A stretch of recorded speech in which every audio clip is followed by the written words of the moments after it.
tassa bhagavato arahato sama sambuddhassa. Namo tassa bhagavato arahato sama sambuddhassa. Namo tassa bhagavato arahato sama sambuddhassa. Buddhang dhammang sanghang namasami.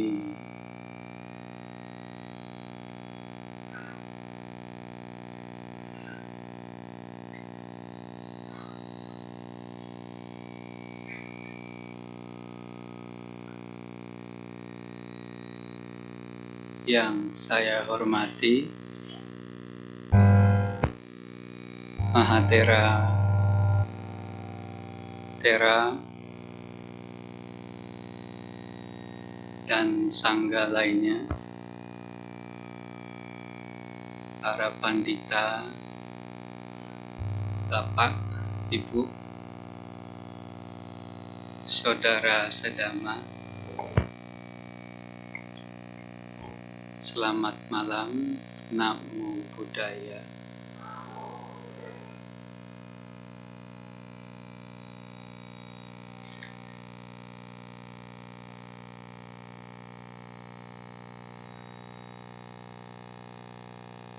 Sebenarnya saya sudah hampir seminggu di Jakarta, berangkat dari Bali. Tahunnya Jakarta panas, tapi entah kenapa tadi jam 3 mulai hujan. Bulir-bulir air membasuh bumi, membuat bumi sejuk. Saya berharap Bapak, Ibu, Saudara semua batinnya juga seperti itu saat ini. Sejuk, damai ketika mendengarkan Dhamma, seperti bumi yang baru saja dimandiin.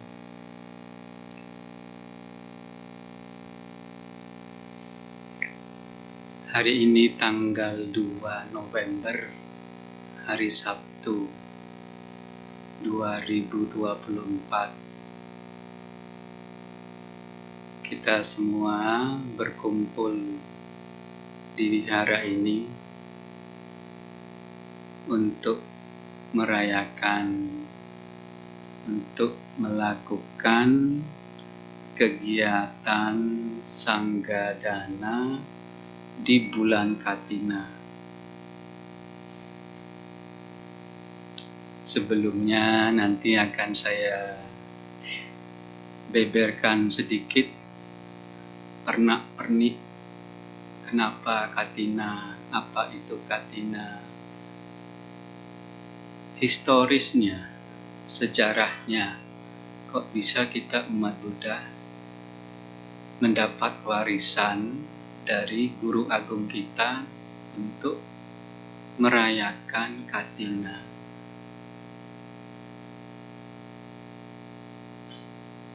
Dan juga mungkin memberikan sedikit cerita bagaimana merayakan Katina di negara Buddhis seperti Thailand, karena saya tahunya ya di sana. Ini perayaan Sanggadana Katina yang pertama kali saya ikuti di Indonesia, di wihara ini. Katina itu kan bahasa Pali ya, bahasa Pali. Biasanya itu pasti itu dilakukan setelah puasa. Wasa itu retret 3 bulan, musim hujan buat Bhikkhu Sangga. Jadi perayaan Katina itu sangat erat hubungannya dengan wasa. Jadi mungkin juga perlu diketahui sedikit apa itu wasa, kenapa ada wasa. Tidak bisa dilepaskan wasa dengan Katina, karena Katina hanya bisa dilakukan setelah wasa.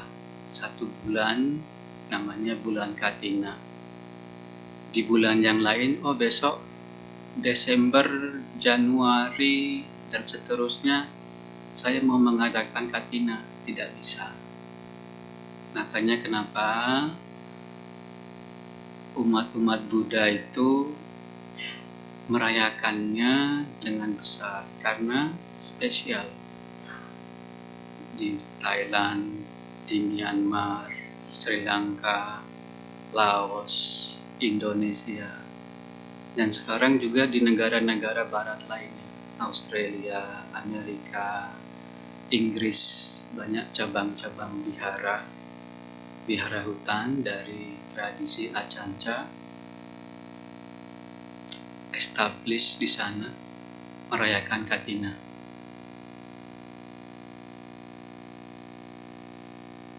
Perlu kita ketahui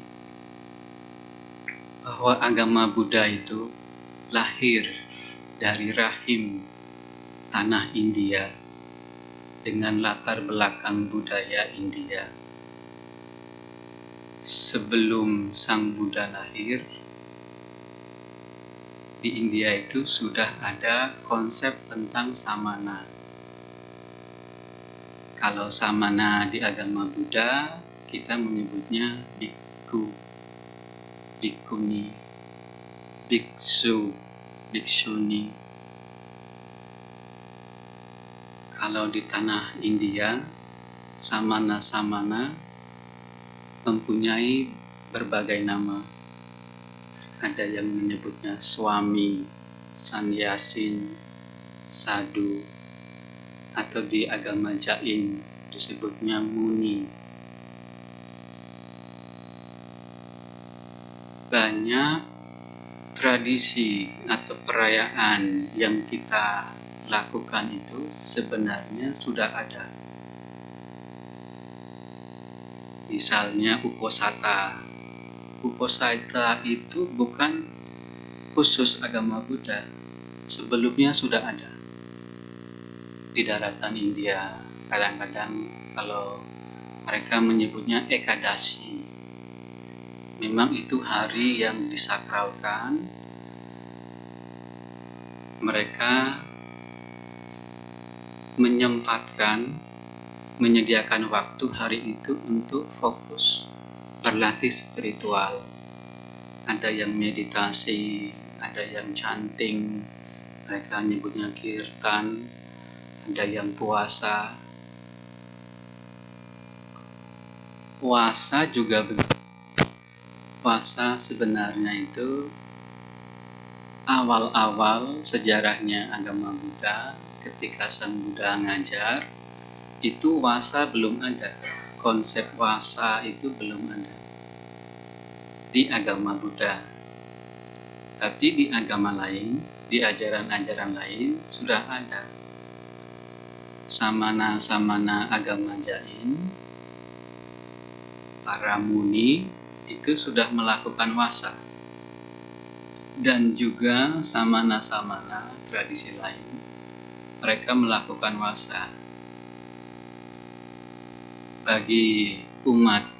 Bagi orang-orang India zaman itu, mereka sudah paham para samana, para orang-orang yang meninggalkan dunia untuk mencapai kebebasan itu setiap tahun 3 bulan ketika musim hujan mereka melaksanakan wasa. Tapi biku-biku belum.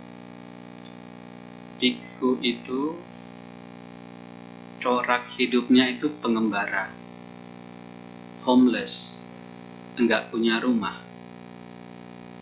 Jadi kalau kita baca lagi ya di Sutta, itu biku-biku mengembara. Mereka mencari tempat yang sepi, berlatih meditasi,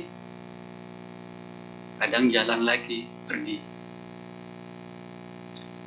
Dari awal Sang Buddha sudah memberi instruksi seperti itu. Kalau kita baca di Sutta ya, di Sutta itu dibilang Sang Buddha menganjurkan murid-muridnya untuk pergi ke berbagai penjuru. 2 orang, 2 biku tidak boleh pergi ke arah yang sama. Itu bisa kita baca setelah beliau memberi pencerahan kepada Yasa dan kawan-kawannya. Jadi memang dari awal itu konsepnya itu pengembara. Dengan mengembara, mereka bisa bertemu dengan berbagai orang, sehingga banyak yang bisa mendapat manfaat dengan bersentuhan dengan mereka, berinteraksi dengan mereka. Itu jalan misionaris agama Buddha. Tapi bukan misionaris dengan ceramah-ceramah mencoba untuk mengubah orang. Contohnya siapa yang kita kenal? Bhante Sariputta. Beliau itu bisa ketemu dengan Dhamma bagaimana? Dia kan seorang pertapa juga, sudah belajar dari seorang pertapa bernama Sanjaya. Suatu ketika beliau melihat Bhante Assaji jalan Pindapata. Tahu ya Pindapata? Biku-biku pagi Pindapata. Ketika beliau melihat Bhante Assaji, timbul rasa sadar, rasa gembira. Orang ini seperti terlihat lain, jalan pelan, damai. Akhirnya dia mencoba bertanya. Dari interaksi seperti itu, beliau menjadi murid Sang Buddha, murid utama. Itu cara seorang biku menjalankan tugas misionaris dengan hanya menjalankan cara hidup dia sebagai biku. Pindapata misalnya. Nah, karena corak hidupnya itu pengembara, akhirnya itu orang-orang di India pada saat itu akhirnya komplain kepada Sang Buddha. Komplain kenapa? Pada saat musim hujan, 3 bulan, itu saat mereka bercocok nanam padi, nanam tanaman yang lain, masih kecil. Bikunya mengembara ke sana kemari, injak-injak tanaman, injak-injak padi. Akhirnya padinya rusak. Akhirnya mereka komplain kepada Sang Buddha. Kok murid-murid Anda itu tidak seperti samana yang lain? Samana yang lain itu ketika musim hujan 3 bulan mereka berhenti, tidak kemana-mana. Akhirnya padi-padi kami pun tidak diinjak oleh mereka. Dari sana akhirnya Sang Buddha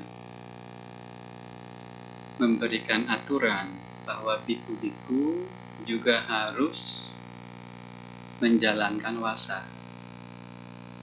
Musim penghujan di India. Akhirnya kita pakai sampai sekarang.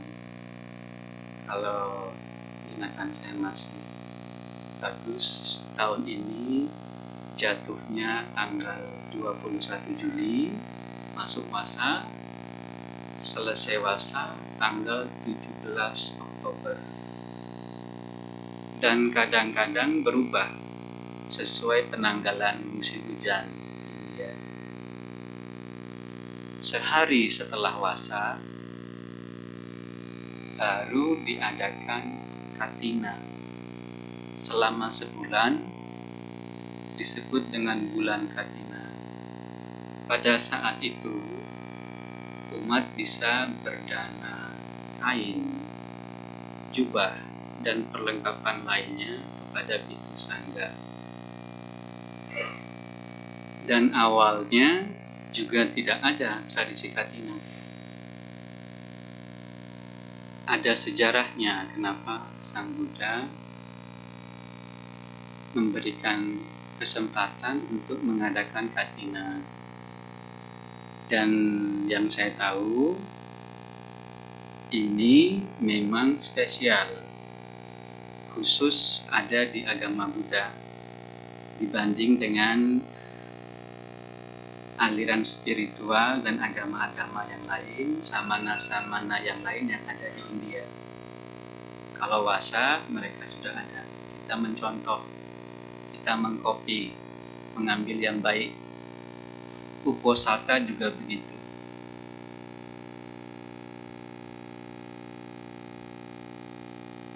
Sejarahnya Katina itu diawali oleh ada 30 biku yang berdiam di suatu tempat yang namanya Pawa. 30 biku ini suatu saat ingin bertemu dengan Sang Buddha, ingin pergi namaskara, ingin pergi mendengarkan Dhamma, ingin pergi berdiskusi Dhamma dengan Sang Buddha. Nah, zaman itu kemana-mana ya harus jalan. Misalnya kalau saya dari Bali, jalan ke Jakarta, ya kalau mau menghadiri acara ini mulai jalan 2 bulan yang lalu mungkin. Ya kadang malah nyampainya bulan depan, terlambat ketemu acara ini. Nah, zaman itu juga seperti itu. Kebetulan mereka itu mulai jalan untuk menemui Sang Buddha sudah hampir wasa. Akhirnya mau tidak mau mereka berhenti di satu tempat sebelum bertemu dengan Sang Buddha. Tempatnya namanya Saketa. Itu sekitar 60 km dari tempat Sang Buddha berwasa saat itu, di Jetavana Sawati. Ada yang pernah ke India? Yang pernah ke India itu salah satu vihara yang didanakan oleh Anathapindika. Jadi akhirnya mereka berhenti di tempat yang namanya Saketa, 60 km dari tempat Sang Buddha wasa. Kalau sekarang ya dekat, tinggal naik mobil 1 jam nyampe mungkin, kalau tidak macet. Nah, setelah mereka selesai wasa, mereka kembali jalan untuk menemui Sang Buddha. Musim hujannya sebenarnya sudah selesai, tapi seperti di Indo, kalau kita bilang musim hujan sudah selesai, kadang-kadang ya masih hujan juga. Jadi dalam perjalanan, kadang-kadang mereka ketemu hujan juga. Ketemu lumpur, jalannya becek. Akhirnya jubah-jubah mereka pada kotor, pada rusak, pada basah. Dan mereka 30 biku ini adalah biku-biku hutan. Biku hutan maksudnya mereka mengambil salah satu latihan dari tradisi hutan dengan hanya mempunyai 3 lembar kain. Jubah biku kan 3 lembar. Jubah bawah, jubah atas, jubah luar. Nah, ini pengetahuan nanti kalau mau berdana Jubah, lihat jubah yang mana yang saya mau kasih. Jubah bawah namanya antara wasaka. Kadang-kadang di Thailand kita bilangnya sabong.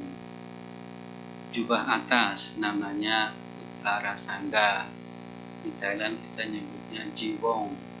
Ini jubah atas. Jubah luar kita sebutnya sanggati. Ini 3 jenis jubah. Kadang-kadang biku punya ekstra, satu dicuci, satu dipakai. Kalau biku hutan yang mengambil aturan tradisi hutan, ya cuma 3 itu. Jadi kalau satu dicuci, ya tunggu sampai kering. Jadi kalau rusak, ya rusak. Akhirnya ketika 30 biku ini sampai ke Jetawana bertemu Sang Buddha, jubahnya sudah pada rusak. Akhirnya Sang Buddha memberikan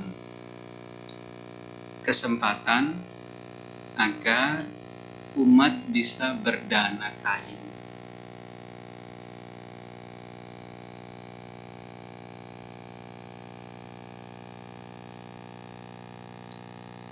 Kenapa disebut katina? Jadi katina itu sebenarnya arti harafiahnya itu bingkai kayu. Pernah dengar? Coba nanti di Google kalau tidak percaya. Katina itu artinya arti harafiahnya bingkai kayu. Kenapa bingkai kayu? Kita semua di sini punya baju kan ya, punya jubah kan ya. Dapatnya bagaimana? Beli di toko. Buatnya bagaimana? Dijahit. Pakai apa? Pakai mesin. Zaman Sang Buddha tidak ada mesin jahit, kan ya. Jadi kalau untuk membuat jubah, mereka itu punya bingkai kayu.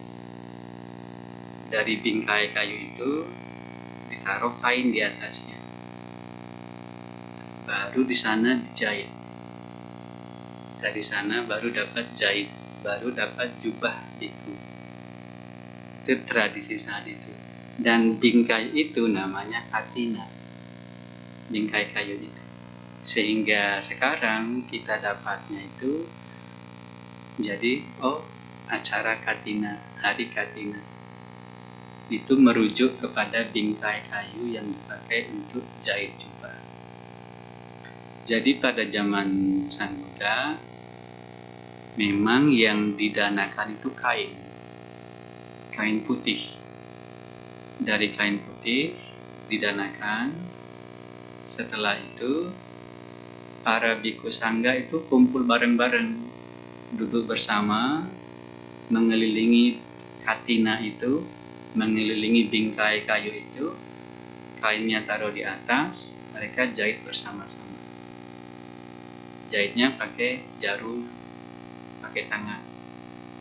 Nah, kalau misalnya bingkainya sebesar ini, seperti podium ini misalnya, saran sih ya, cuman misalnya saja, ya bikunya dikeliling oleh biku, dijahit.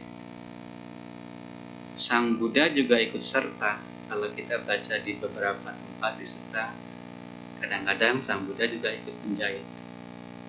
Kalau tidak menjahit, kadang-kadang beliau ikut bantuin masukin benang ke jarum. Jadi yang tugas menjahit nanti benangnya habis, tinggal ambil jarum yang sudah ada benangnya. Ini menyimbolkan keharmonisan sangga, melakukan sesuatu bersama-sama secara harmonis dengan damai, itu akan menguatkan ikatan batin komunitas. Sama kan kadang-kadang di kantor kita ada retreat atau team building katanya, melakukan kegiatan bersama-sama, bonding. Salah satu manfaat katina seperti itu. Umat di sini kan juga begitu ya. panitianya ini kan melakukan kegiatan seperti ini bukan kerja satu orang, ada berbagai orang, beberapa orang kumpul bersama melakukan sesuatu kegiatan, harus ada keharmonisan. Kalau tidak, acaranya tidak jalan.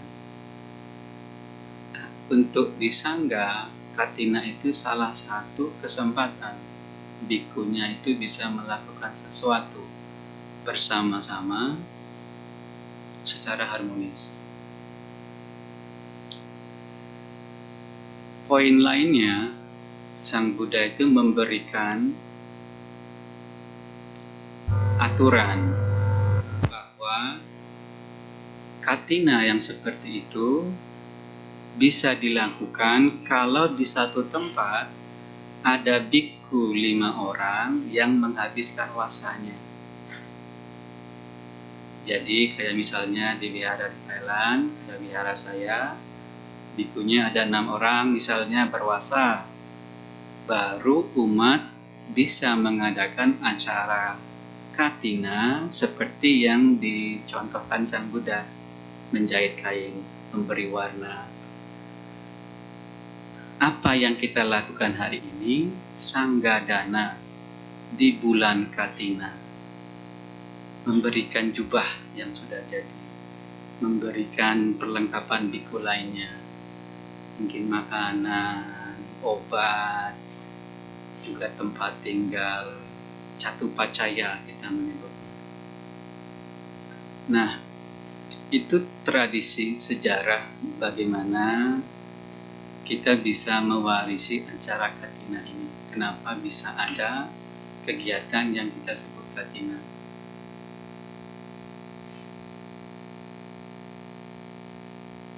Bagaimana di negara Buddhis lainnya?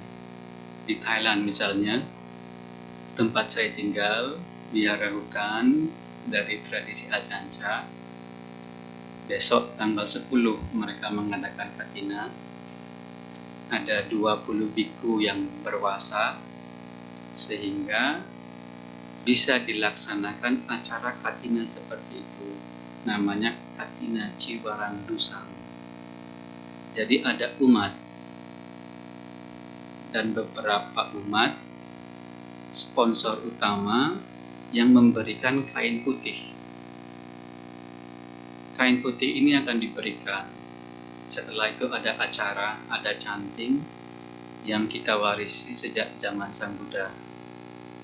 Setelah itu, kain putih itu akan cepat-cepat dijahit.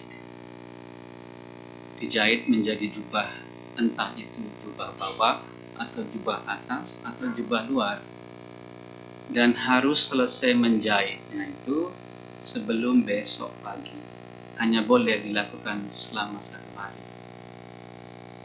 Nah, jadi biasanya kita gotong royong. Ya sekarang sudah menjahit dengan mesin biasanya. Tapi di wihara saya, kita masih menghidupkan tradisi biku-biku menjahit dengan tangan. Untuk mengingatkan bahwa awal mula cikal bakal Sangga itu diawali dengan hidup yang sederhana di zaman Sang Buddha. Jubah itu nanti setelah selesai kan masih putih, akan diwarnai. Zaman Sang Buddha kan tidak ada pewarna kimia ya, makanya semua pakai pewarna alami. Kalau di Thailand mereka memakai dari kayu nangka. Kayu nangkanya dipotong-potong, direbus sampai lama, akhirnya kita dapat pewarna. Sehingga nanti kain putih itu setelah dijahit, setelah jadi jubah, kita warnai dengan pewarna dari kayu nangka tersebut. Nanti keluarnya makanya biku-biku Thailand warna jubahnya seperti ini. Di Myanmar ketika saya di sana selama 2 tahun, mereka memberi pewarnanya dari pohon bakau atau pohon mahogani. Akhirnya keluar warnanya seperti baju-baju, jubah-jubah biku-biku dari Myanmar. Dan itu dibolehkan oleh Sang Buddha. Ada beberapa pewarna yang dibolehkan. Makanya tradisi yang di Myanmar nanti sering-seringnya warnanya marun. Karena awalnya memang mereka mewarnainya mungkin di sana lebih banyak pohon-pohon bakau, pohon-pohon mahogani. Kalau di Thailand pakainya kayu nangka. Nah, sekarang sudah memakai kimia, tapi tetap memakai tradisi, warnanya seperti ini. Nah, setelah selesai, baru diberikan jubah itu kepada yang berhak. Salah satu biku yang berwasa di tempat itu. Perlu kita ketahui, jubah itu salah satu perlengkapan dasar seorang biku. Sama seperti manusia pada umumnya, kita butuh sandang, pangan, papan, dan obat. Ketika kita tahbis, seorang biku itu proses penahbisannya nanti diingatkan. Kamu terima sebagai sangga, nanti kamu berhak mendapatkan 4 ini. Kebutuhan dasar, sandang, jubah, pangan, makanan dari Pindapata, papan, tempat berteduh, dan obat-obatan. Dan Sang Buddha itu memberikan standar minimal UMR buat biku. Kenapa? Jubah itu misalnya, yang diberitahu itu kamu berhak dapat jubah loh ya. Kain dari yang sudah dibuang, kain dari bekas bungkus mayat. Di India kan kalau mau dikremasi kan mayatnya dibungkus kain.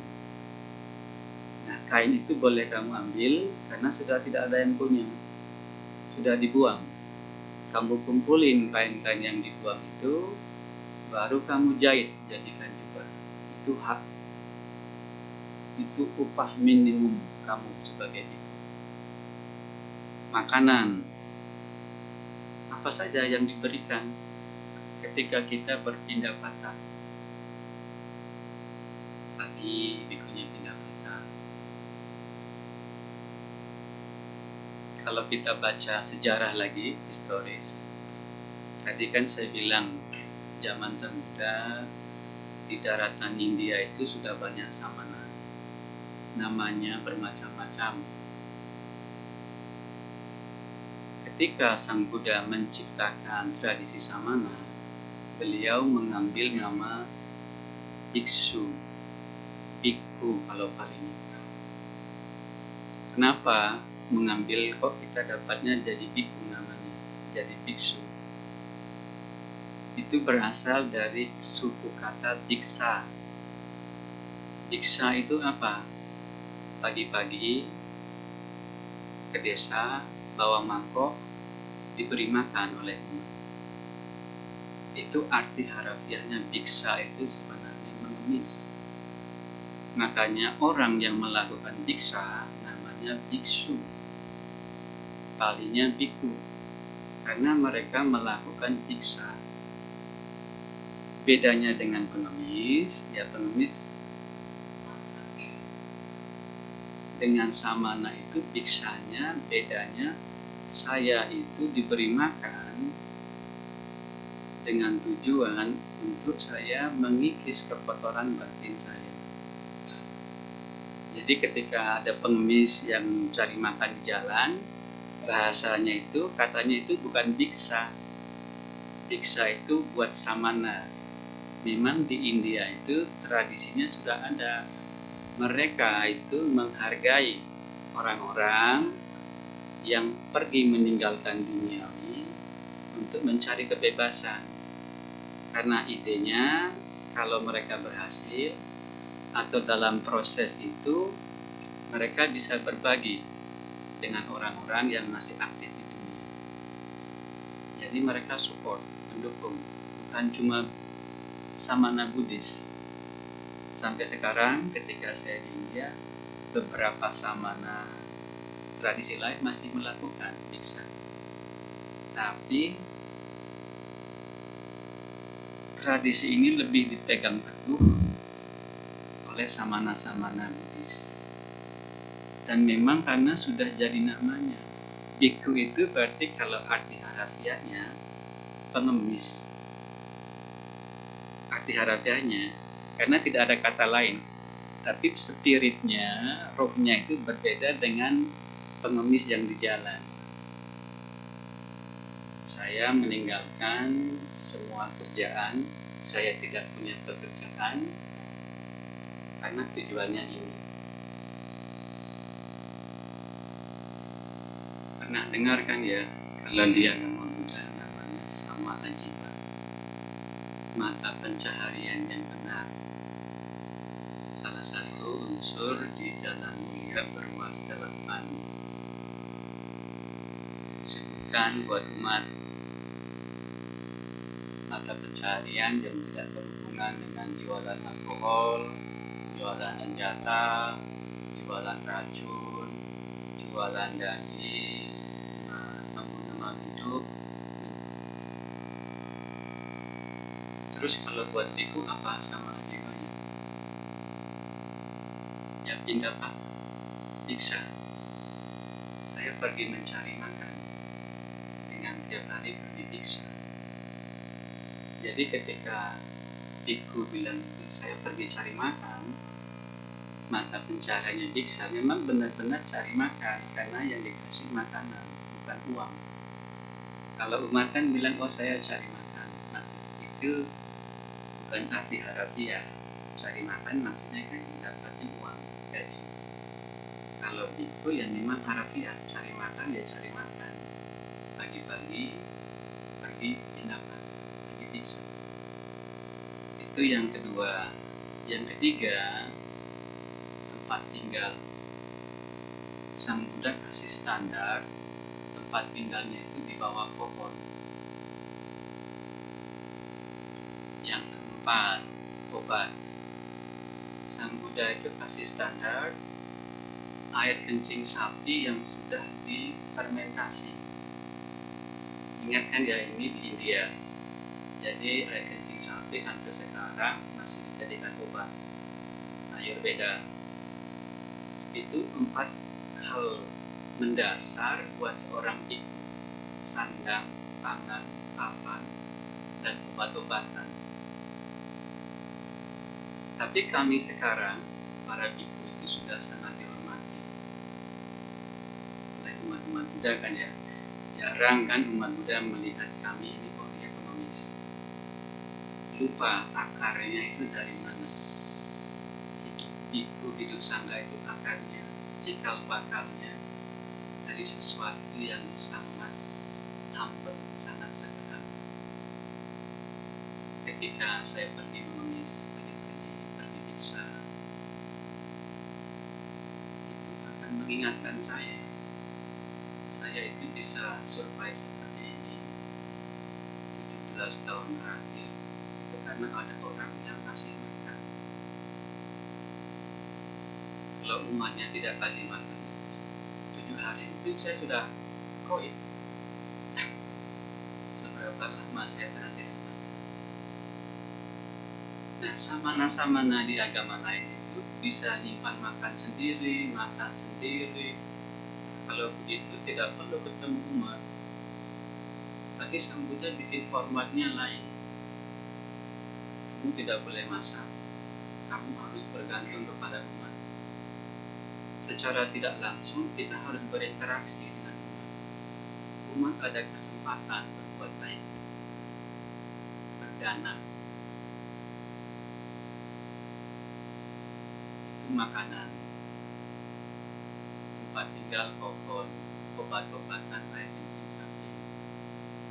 Tapi selama 17-18 tahun terakhir,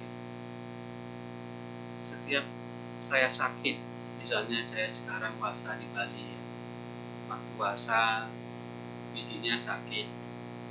Saya bilang kepada umat, tapi ya Pak, giginya sakit. Bapak itu tidak bilang, Acan itu tetangga punya sapi, itu air sapi, kencing sapi diminum aja. Enggak pernah bilang. Tempat tinggal dikasih yang bagus, ada putih, dan tidak ada listrik, karena memang di hutan kecil, cocok. Tapi jauh lebih nyaman daripada di bawah pohon. Makanan, tiap hari saya tindak patah di Bali. Ada desa namanya Batu Riti. Saya jalan tiap pagi. Ada beberapa umat Buddha yang pindah kata memberi makan. Lama kelamaan umat-umat non Buddhis juga memberi makan. Saya ke pasar, yang jualan, ya asumsi saya umat-umat saudara-saudara kita umat Hindu. Kita tidak memberi, kadang-kadang kasih pisang satu, kadang-kadang kasih pepaya. Pertama mereka melihat, oh, saudara-saudara kita umat Buddha tiap hari memberi sesuatu kepada ibu ini. Mereka lihat, coba sekali, coba dua kali. Ketagihan. Kenapa ketagihan? Semua agama itu kan mengajarkan berdana, memberi, sodako, zakat. Itu kualitas dasar manusia yang sangat tinggi. Ketika kita melakukannya dengan benar, berbagi, tulus, kita akan bahagia saat itu. Kalau tulus ya, biasanya kebalikannya, memberinya kepada orang yang sudah punya, kepada pejabat, dengan harapan nanti tendernya lancar, bisnisnya oke. Itu bukan berbagi, itu bisnis. Berdana itu berbagi, murni, tulus, saya mau melepas. Nah, setelah itu mulai banyak, mungkin sekarang ada 7-8 umat-umat non-Buddhis juga berdana. Itu cara seorang biku mengajarkan Dhamma. Saya ceramah misalnya tiap hari, berdana itu sangat bagus ya, nanti ini manfaatnya lahir di surga dan sebagainya. Tapi besok tidak ada kesempatan, tidak ada situasi yang mengkondisikan umatnya untuk melakukan dana tersebut. Saya juga hampir tidak pernah ceramah di wihara di Bali. Tapi saya dapat, tanpa saya ceramai umatnya, mereka bisa berbuat kebajikan, bisa bertanya. Ini yang kita lakukan malam ini, berdana yang lebih unik, spesial kita bisa bilang.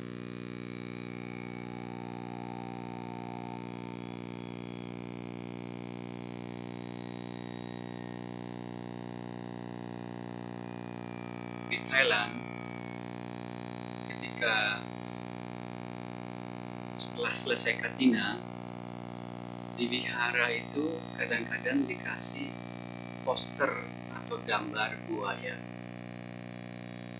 Kadang-kadang kalau orang tidak ngerti itu maksudnya apa, apakah tanda larangan, hati-hati ada buaya. Setelah katina itu seperti itu di beberapa tempat. Ceritanya itu berhubungan dengan catatan. Zaman dulu ada seorang yang sangat kaya raya, punya emas, punya permata, punya perak. Zaman dulu kan emas dan perak sangat kaya, tetapi sangat kikir. Mau dibagi ke anaknya pun tidak rela, dibagi ke istrinya pun tidak rela, takut, mau diambil sendiri, dikumpulin sendiri. Sampai suatu saat dia punya ide yang brilian menurut dia.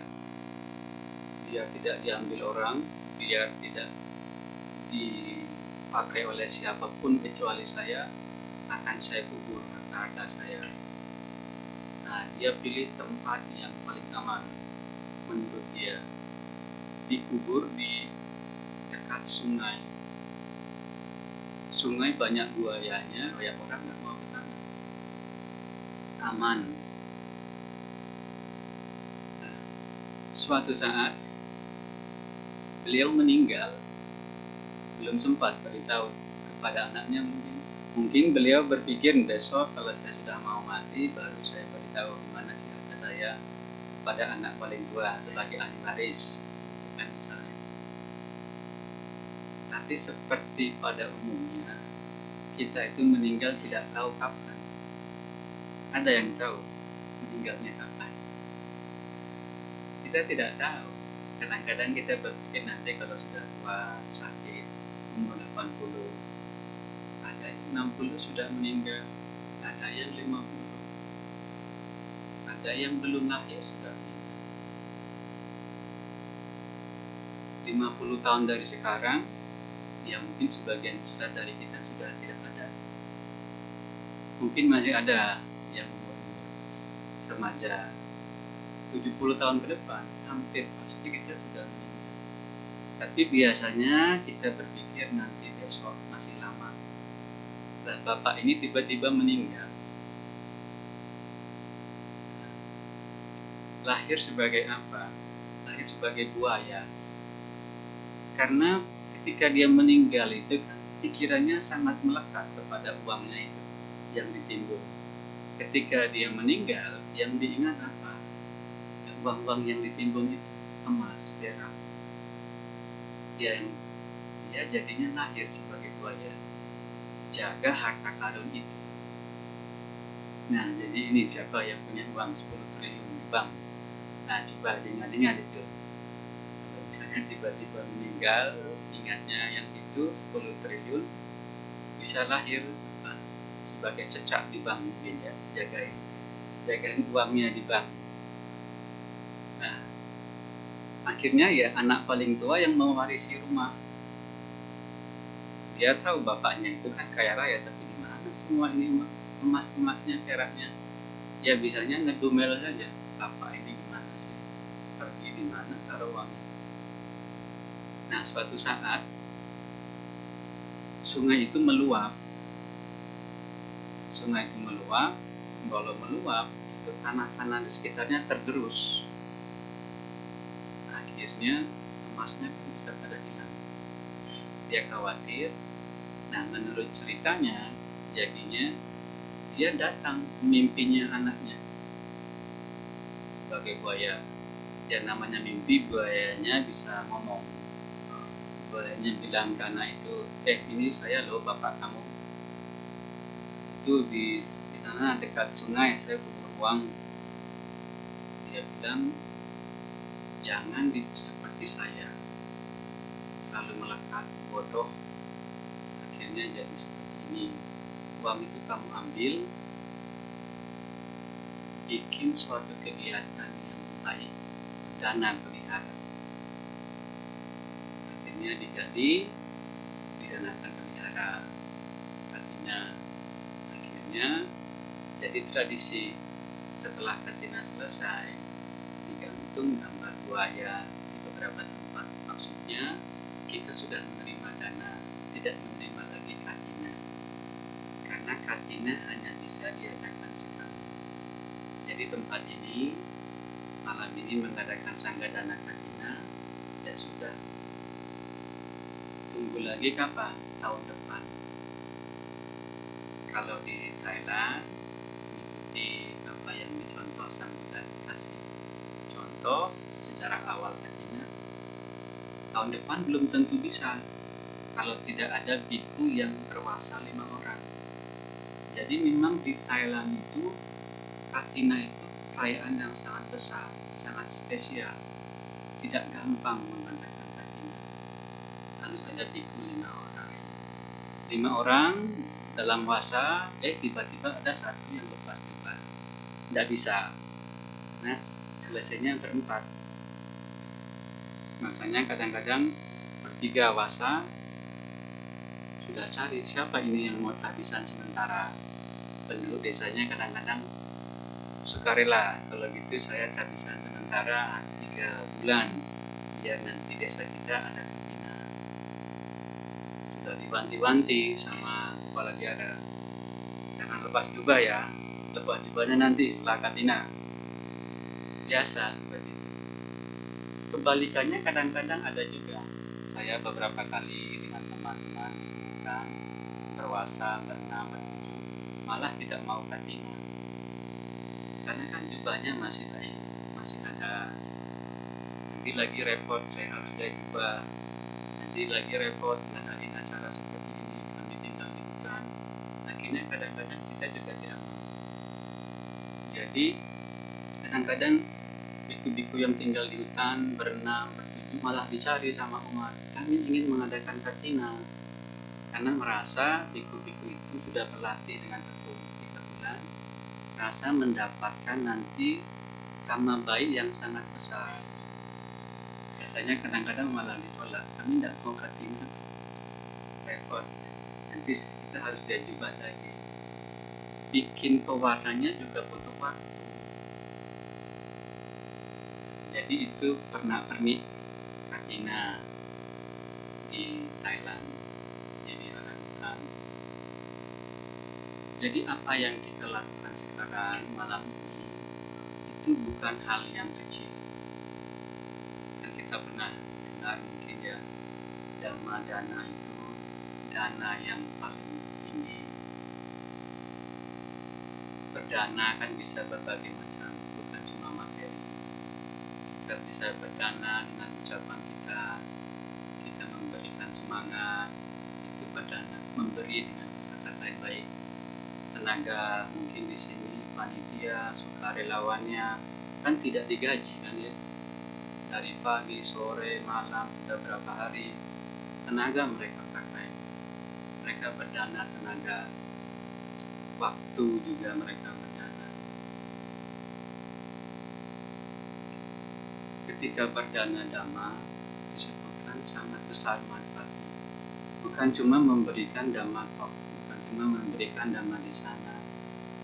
Kalau kita meniatkan, saya mengadakan acara ini mengkondisikan agar dhamma bisa tersebar, itu juga dhamma dana.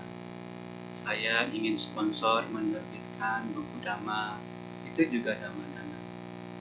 Jadi kita nanti akan, umat-umat akan berdana jubah dan keperluan biku lainnya. Bisa diniatkan, ini sebenarnya untuk agar Buddha Sasana itu bisa langgeng, bisa awet, sehingga banyak orang bisa mendapatkan manfaatnya, menjadi dhamma dana. Nanti bikunya bisa dapat jubah, bikunya nyaman hidupnya, bikunya bisa hidup nyaman, bisa mengajarkan dhamma kepada umatnya di wihara-wihara dengan nyaman. Secara tidak langsung kita membantu mengkondisikan Buddha Sasana itu biar makmur, biar sejahtera, maju. Nah, nanti kita berdana, tadi lagi kita mengambil sila. Setiap ada kegiatan-kegiatan agama Buddha, puja bakti selalu ngambil sila. Kadang-kadang mungkin sudah ada yang bosan, ngapain ngambil sila tiap saat, kan saya sudah megang sila. Untuk meniatkan kembali,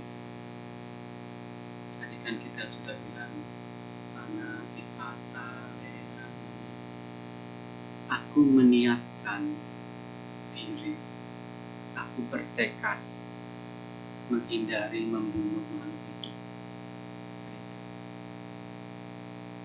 Aku bertekad melatih diri, menghindari mengambil barang yang tidak diberikan. Aku bertekad melatih diri, menghindari perbuatan asusila. Aku bertekad melatih diri, menghindari perkataan yang tidak benar. Aku bertekad melatih diri menghindari konsumsi zat yang memabukkan. Kita bertekad untuk memurnikan batin kita. Ketika kita meniatkan melatih sila, itu kita berdana rasa aman kepada makhluk di sekitar kita. Aku bertekad melatih diri tidak membunuh. Berarti nyamuk, cecak, tokek, kucing sekitar saya aman. Tidak akan saya bunuh. Kan begitu ya. Kita danakan rasa aman. Mencuri, itu kan barang orang lain. Kalau makhluk lain, orang lain tahu kita itu megang sila, oh saya tahu ini orang gak akan mencuri. Mereka aman dekat kita. Bukan cuma makhluk yang terlihat, makhluk yang tak terlihat juga aman, senang dengan kita. Makanya sila itu sebenarnya pelindung kita. Semakin kita melatih sila, itu yang jadi benteng, itu yang jadi pelindung.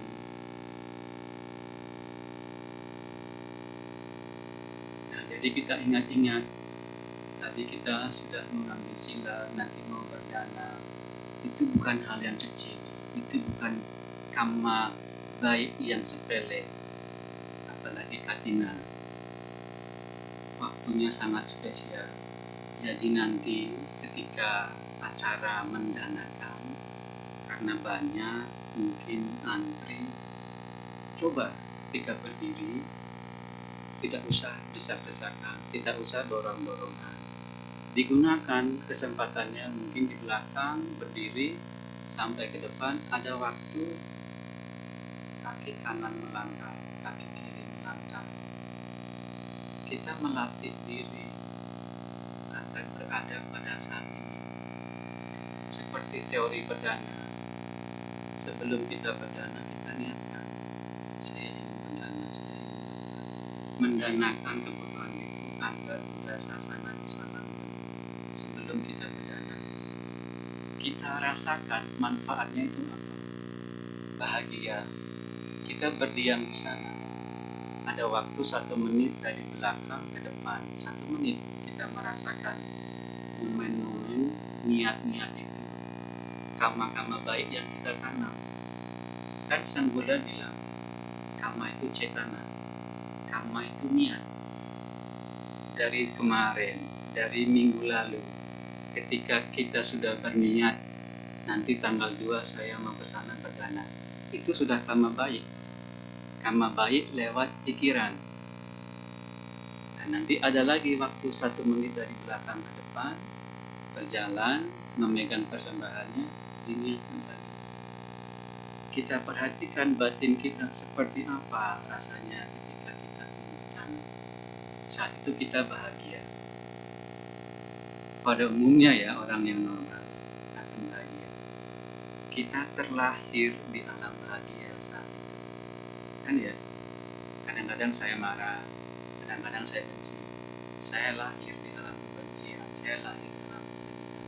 Saat ini kita mengingat akan berdana, saya terlahir di alam bahagia. Bahasa Sanskertanya apa? Swarga. Bahasa Indonya apa? Surga. Saya sudah di surga saat ini.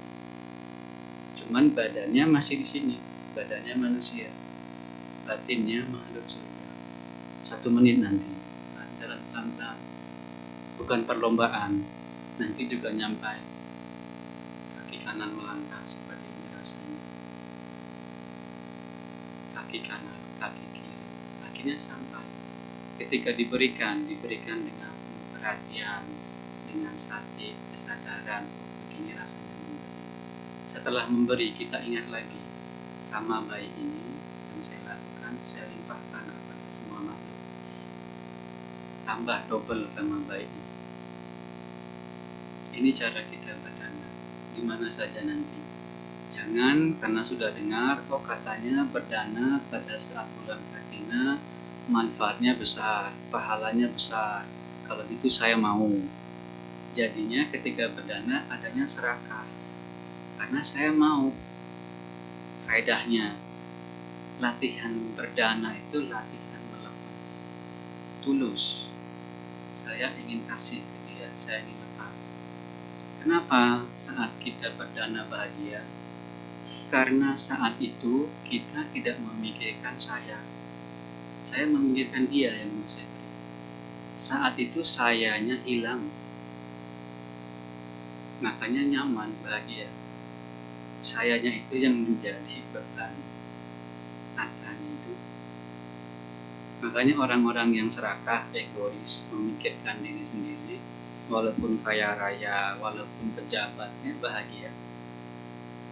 Dengan berdana itu saat kita melatih melepas. Sang Buddha tidak pernah bilang kasih semua harta kamu, enggak. Jadi jangan takut. Ya, acarnya bisa bilang begitu biar semuanya saya kasih kepada acar. Tidak perlu kasih ke biku, kasih ke orang lain bisa. Cuman di agama Buddha dikondisikan, diformatkan berdana kepada Buddha. Karena lebih ada kesempatan. Misalnya besok ada tindak kata. Ada orang yang tidak pakai jubah seperti ini, tidak gundul seperti ini, bawa-bawa mangkok. Umat Buddha nggak akan kasih makan. Makanya dibikin, diformat setidak-tidaknya umat Buddha ada kesempatan melatih memberi, melepas. Ingat orang lain, bahagia. Jadi ketika kita memberi, perhatian kita di batin kita seperti apa rasanya. Semakin sering kita bahagia seperti itu, semakin kita ketagihan. Kenapa orang ketika jatuh cinta bahagia? Karena yang dipikirkan si dia, bukan si saya. Kan begitu kan ya? Pikir dia ya bahagia, berbunga-bunga. Setelah menikah, mikirkan saya lagi, tidak berbunga-bunga lagi. Akhirnya cari yang baru, biar bahagia lagi. Tidak perlu seperti itu. Kita ada saat-saat memikirkan orang lain, saat-saat kita tidak mikirin diri sendiri. Dengan berdana, dilanjutkan dengan bersih, memegang sila tentunya, dan bawana. Waktunya juga sudah detail. Jadi saya mengharapkan apa yang saya sampaikan malam ini ada manfaatnya, bisa ditelaah, bisa diaplikasikan di kehidupan kita, sehingga membawa kita kepada kebahagiaan. Semoga Sang Tiratana selalu melindungi kita. Semoga semua makhluk hidup berbahagia. Sabe sata awantu sukita.